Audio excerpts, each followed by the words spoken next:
pera ang buhay, kaya hindi tayo dapat nakikipag-unahan sa iba. Kung lagi nating ikukumpara yung mga sarili natin sa mga taong nakakalamang sa atin, ay hindi tayo magiging masaya. May nagsabi nga na ang pinakamayamang tao daw sa mundo ay hindi may pinakamaraming pera at ari-arian, kundi yung taong kontento na sa mga bagay na meron siya. Oh, diba?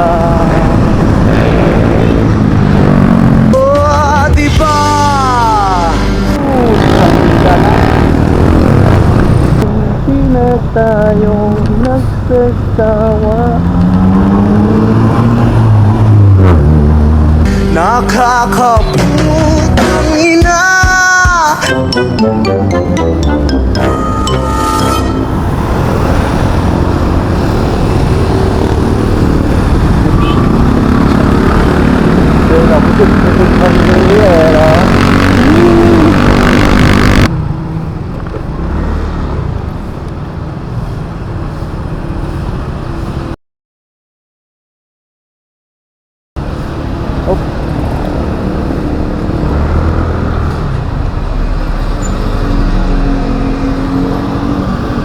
Boss, pula.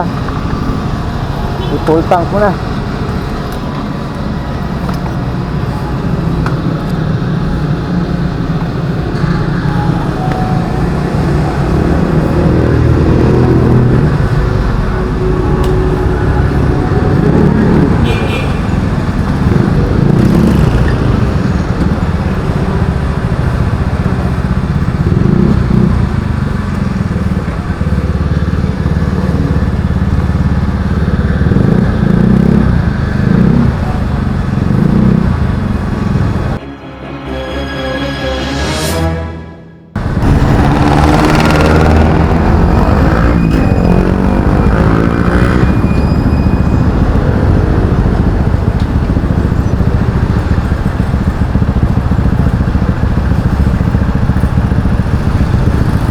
Uy, galing oh. Nakakaputang ina. Tayo'y lumilipad.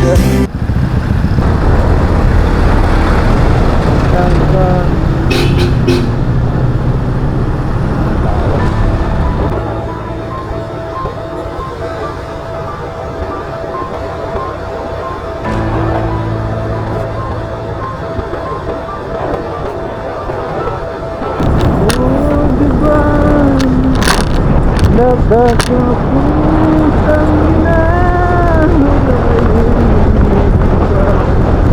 At ako'y diba?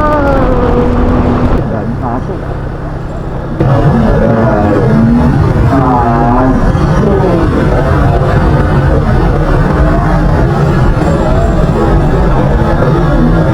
May inas sa iyong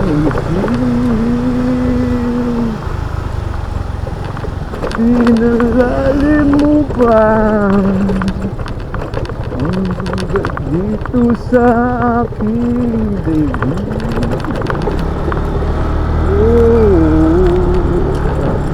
Oh, diba? Nakakaputang ina. Tayo'y lumilipad at ako'y iniwan mo. Diba, diba, diba? Pinagmukha mo kong tanga. Tayo'y lumilipad at ako'y iniwan mo sa ere.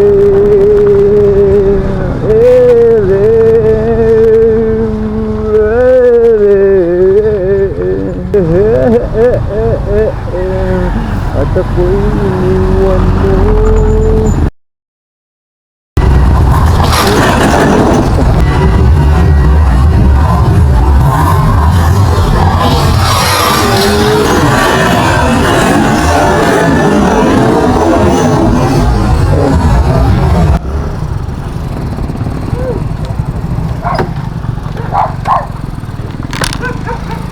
Pakalat-kalat yung mga aso rito eh.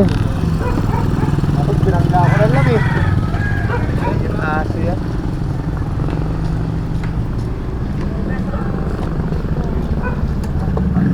Ayos yung aso. Dapat diniretso mo na, boss. Problema problema kasi may-ari ng mga aso, hindi tinatali. Kaya katuloy, nakakalat lang dito, nakakaano. Ang dulas pa man din ng ano rito. Salamat boss ha. Hoy, ingat.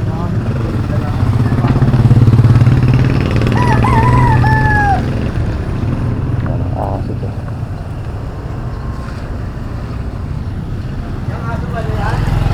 Yun, sa kabila. You know? Salamat boss ha. Oo. Buti na lang kamo, ganun lang ang nangyari sa kanya. Sa mga may alaga na aso dyan, pakitali po naman.